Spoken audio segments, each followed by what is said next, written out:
Hello மக்களே, welcome to our channel.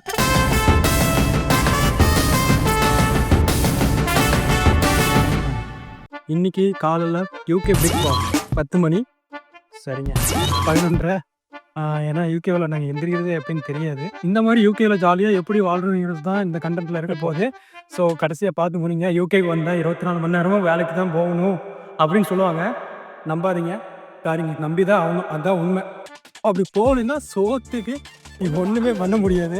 இங்கே இருக்கிற காய்கறி இதெல்லாம் வாங்கணும் அப்படின்னா நீங்கள் நேரம் பார்க்காம உழைச்சி தான் ஆகணும். ஸோ இன்றைக்கி எல்லாத்துக்குமே ஆஃபு. ஸோ ஒரு ஃபிசிக்கல் ஆக்டிவிட்டியில் இறங்கலாம் அப்படின்னு சொல்லி ஒரு பக்கம் ஒரு பவுலரு, ஒரு பக்கம் வாலிபால் பிளேயரு, இந்த பக்கம் இந்த எக்யூப்மெண்ட்ஸ் வாங்கி ரொம்ப நாளாக கீழே தான் கிடக்குது. ஸோ வீடியோ எடுக்கிறனோடனே எல்லாத்தையும் தூக்கிட்டு வந்துட்டாங்க. பண்ணா இருக்குன்னு நம்புகிறேன். ஏன்னா வீடியோ எடுக்கிறேன்னு தெரிஞ்சாலே நம்ம பசங்க மோஸ்ட்லி எல்லாம் அமைதியாகிடுவாங்க. ஸோ கைஸ் எல்லாருமே ரொம்ப சைலண்ட் ஆகிட்டாங்க வீடியோ எடுக்கிறதுனால. எல்லாம் புது பொண்ணு மாதிரி தான் நாங்கள் எல்லாம் இந்த வீடியோ கவரேஜுக்குள்ளே கொஞ்சம் எல்லாம் புதுமுகம். அதனால் எங்களுக்கு இதுதாங்க ஸ்கிப்பிங் கயிறு. இது வந்து தாண்டி தாண்டி விளாட்லாம். ஆஃப் பண்ணிட்டா இதுதான் யூகே வரணுங்க. இந்த மாதிரி ஜாலியாக இருக்கு. ப்ரோ நீங்கள் வேலைக்கு போயிட்டீங்களா? வந்து எத்தனை வருஷம் ஆகுது? 1.5 வருஷம் ஆகுது. எப்படி சமாளிக்கிறீங்க? முதல்ல நீங்களே நம்பிக்கை நான் ஏதோ ஒரு வேலைக்கு போகிறேன், 2 வேலையும் போச்சு இப்போ. ஓகே, ஏன்னா அவ்வளோ ரூல்ஸ் சரிங்களா. இதெல்லாம் நம்ம தப்பு இல்லை. போனால் ஈஸியாக சம்பாதிச்சிடலாம், 1 வருஷத்தில் கோடீஸ்வரன் ஆகிடலாம் அப்படின்னு மார்க்கெட்டிங் பண்ணுற கான்ஃபிடென்ஸினால இப்படி வந்து சொல்ல வர அல்லாது நம்மள ட்ராக் பண்ணி திட்ட வராது. திட்டுட்டுமே அவங்க சொல்கிறதெல்லாம் 100க்கு 100 90% பொய்யதானே. உண்மை என்னவோ அதை தெரிஞ்சுக்கிட்டு வந்தீங்கன்னா இந்த கஷ்டமாக தெரியாது. ஓகேங்களா? அப்புறம் உண்மையா இல்லையா? அவங்க என்ன சொன்னாங்க, போட போகிறது 10 லட்சம் தான், அது ஒரு கோடி வெறும் கோடி அப்பு பல கோடி தான். சும்மா இருந்தாலும் எதுவுமே கிடைக்காதுங்க, கண்டிப்பாக உழைக்கணும். ஸோ வந்தீங்கன்னா அதுக்கான தகுந்த என்னென்ன பண்ணணுமோ அதெல்லாம் ரூல்ஸ் படி இருக்கணும். என்னமோ சில விஷயங்கள்லாம் இருக்குது. வந்துட்டு சில கன்சல்டன்சி எல்லாம் நிறையா பிரெயின் வாஷ் பண்ணி நீங்கள் இறங்கினா போதும், அப்படியே காலில் வந்து பணம் கொட்டும் அப்படின்னு தான் சொல்லுவாங்க. அந்த மாதிரி சொல்லாமல் மறைமுகமாக சொல்லுவாங்க. அப்படிதான் நாங்கள் அதான் இப்போ நல்லா செட்டில் ஆகிட்டாரு. இப்போ வேலை இல்லை, ஆனால் இதுக்கு முன்னாடி நிறைய சம்பாரிச்சிட்டாரு. உண்மை இல்லையா? அவர் ஊர்லேயே செட்டில், அதனால இங்கே வந்துட்டு வேலை சரியான வேலை, அவர் படித்ததுக்கு வேலை கிடைக்கல.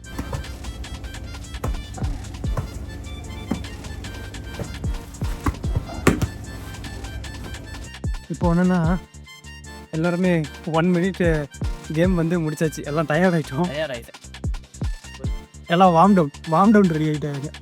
இந்த வார்ம் டவுன் பண்ணிட்டு நெக்ஸ்ட் வார்ம் அப் பண்ணிட்டு அடுத்த கேமுக்கு போவோம். இதுக்கு ஒரு எக்யூப்மெண்ட் வாங்கினேன், ஆனால் அது ஒன்று வாங்கிட்டு எப்படி யூஸ் பண்ணுறதுன்னு தெரியாமல் முடிச்சிட்டு இருக்கிறேன். அது கூட நான் பண்ணி தரேன். வாட்ஸுங்க இல்லை நான் ஆல்ரெடி இதை ஓப்பன் பண்ணி நான் பார்த்துட்டேன். எதை லாக் ஓப்பன் பண்ண முடியுதுன்னு சொல்லி? இல்லை அப்படிலாம் இல்லை, அது சைடில் இல்லை. இது அழுத்து 2 அழுத்து வெளியில்.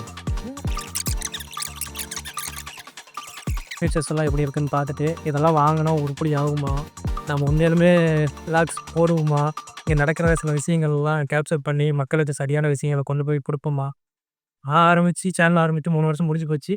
ஸோ இது வரைக்குமே இந்த கேமரா பார்த்து பேசுகிறதுடா இப்படி, இந்த கேமரா பார்த்து பேசுகிறது, உங்களை பார்த்து பேசுகிறது, நான் முன்னாடி வீடியோ எடுத்துகிட்டு இருக்காருல்ல, அவர் நான் பேசுனா ஏதாவது சிரிப்பாரா அப்படின்ற சில கஸ்டேட் தான் ப்ராப்ளமே தவிர வேறு ஒன்றும் இல்லை. இனி பார்த்துக்கலாம் போக. தம்பி போதும் பின்னாடி அங்கே வேறு வெறியா அவ்வளோ வெறி மாப்பிளைக்கு. அவர் வந்துட்டு கொலஸ்ட்ரால் குறைக்கிறதுக்கு ரொம்ப முயற்சி பண்ணிட்டு இருக்காரு. கிட்டத்தட்ட 1 மாசமா என்னாச்சுன்னு தெரியல. ஏன்னா வேலையை விட்டு தூக்கிட்டாங்க. அந்த வெறி மாப்பிளைக்கு, அந்த வெறி தான் உண்மையிலுமே.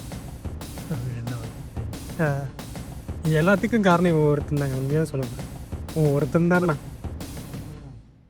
வாங்கினா யூகே சூப்பராக இருக்குது, அதெல்லாம் ஒன்றும் பிரச்சனை இல்லை, வேலை தாராளமாக கிடக்குதுன்னு சொல்லிடா சிரிக்கிறார் பற்றிலாம். அப்படின்னா உள்ளக்குள்ள அவ்வளோ கோவம் வச்சுருக்காரு. இன்றைக்கி இப்படி வந்துட்டு வேலை இல்லாமல் இப்படி ஒரு எக்யூப்மெண்ட்ஸ் ஓப்பன் பண்ணிட்டு இருக்கிறோம் இல்லையா. ஓகே, ஃபைனலாக செட் பண்ணிட்டாரு. யூகே எக்ஸ்பீரியன்ஸ் சொல்லுங்க ப்ரோ. அப்படியா ப்ரோ? இங்கே பாருங்க, நாம் ஒரிஜினலான யூடியூபர் ஆகிட்டோம். அங்கே பாரு மைக் கரெக்டாக இருக்குது, ரைட்டாக இருக்குது. சொல்ல ப்ரோ, அடுத்து நீங்களோட சுச்சுவேஷன். இன்னைக்கு வீடியோ வந்து என்னை என்ன பண்ணிச்சுன்னா புக் அது ஹெல்ப் பண்ணுறதுங்க தெரியறதுக்குள்ளேயே இன்னொரு சம்பவத்தை சிறப்பாக பண்ணி விட்டுருது. என்ன பண்ணலான்னு யோசிங்க ப்ரோ. யூகே ஸ்கை டிவி மாதிரி இருக்குது ப்ரோ, பார்த்து இன்டர்வியூ எடுத்த மாதிரி இருக்குது. பிபிசி தமிழ் நியூஸ்னு நாளைக்கு போட்டு இதுதான் உனக்கு கண்டென்ட்டு. பிபிசி தமிழ் நியூஸ், நீ தமிழ்நாடு ஃபுல்லாக தெரிய போகிற உன்னுடைய கஷ்டங்கள் என்னென்ன அப்படிங்கிறத பகிர்ந்துக்கலாம். ஓகே, நாளைக்கு மீட் பண்ணலாம். அவ்வளோதானா? தொலைக்கலாம், பட் அதுக்கான எல்லாத்தையும் ஊர்லேயே ப்ரிப்பேர் பண்ணிட்டு வரணும். நீங்கள் என்னென்ன கஷ்டப்பட்டு அர்ப்பணம் பண்ணிட்டு வரணும்? நான் வந்து கஷ்டப்பட்டுக்கிறேன்னா சரியான அப்படி இங்கிலீஷ் நாலேஜ் இல்லாமல் போயிடுச்சு. கைடன்ஸ் இல்லை. அது வந்து அங்கே போனால் இப்படியெல்லாம் இருக்கணும். ஃபஸ்ட்டு வந்து லாங்குவேஜ் தான். நம்ம வந்து நம்ம ஊர்லேயே ஓரளவுக்கு எல்லாம் கற்றுக்கிட்டோம்னா இங்கே வந்து நம்ம அதை லேர்ன் பண்ணுறது ஈஸியாக இருக்கும். பட் நம்ம ஊரில் கற்றுக்கிட்டா இங்கே வந்து அதை ஃபஸ்ட்டு கற்றுக்கிறதுனால ரொம்ப ஸ்ட்ரகிள் ஆகுது ஆரம்பத்துலேயே. இப்போ நம்ம வந்துட்டோம், இதுக்கு மேலே நம்ம ஊருக்கு திரும்பி போக முடியாது, ஏதாவது ஒன்று பண்ணிட்டு தான் போகணும். ஸோ அதனால் ஏதாவது ஒன்று அடி வாங்கி மிதி வாங்கி உத வாங்கி இருக்க வேண்டியதான். இல்லை எனக்கு வேறு இங்கே ஓகே, இங்கே தான் பாருங்க. ஏன் ப்ரோ இதெல்லாம் இங்கிலீஷ் நாலேஜ் தான். சாரி, இங்கிலீஷ் யூகேஸ் அவர் சொல்கிற மாதிரி தான். கடைசி வரைக்கும் அம்மா கூட வர மாட்டாங்க, நண்பன் கூட வர மாட்டான். அதுதான் உண்மை இல்லையா? நம்ம நம்மளை பார்த்துக்கணுமே தவிர வேறு போனாலும் உங்களுடைய தொழிலாகட்டும் உங்களோட வளர்ச்சி உங்கள் கையில் தான். ஓகே ப்ரோ, எதில் நிறுத்துனீங்க நீங்கள்?